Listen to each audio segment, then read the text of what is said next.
Can you deny it right now or confirm Oh, it that you definitely. have any plans Definitely. at all? Number one, nagugulat nga ako na parang Mm. napupunta sa politika. Mhm.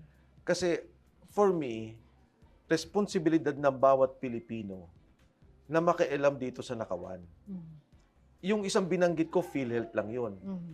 Biruin mo, supposedly in 2028, meron na tayong subway. Mhm. Yung pondo for the subway, kinuha din nila. Mhm. Inilagay sa program allocation at nilagyan nila ng pondo. So dapat itong traffic na to by 2028, maluwag na tayo. Mhm. Gagawin dapat yung Laguna Lake Road Network. Mhm. Na dito sa Ortigas, papunta ng Makati, papunta ng Rizal, maluwag yung ating kalye at luluwag yung traffic. Gagawin yung Bataan Cavite Road. Mhm. Gagawin yung Panay Guimaras Road. Mhm.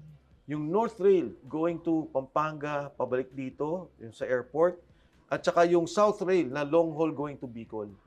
Na dapat sana si Mayor Leni Robredo hindi na magbubus. Kung meron ng ayos na train na papunta ng Bicol.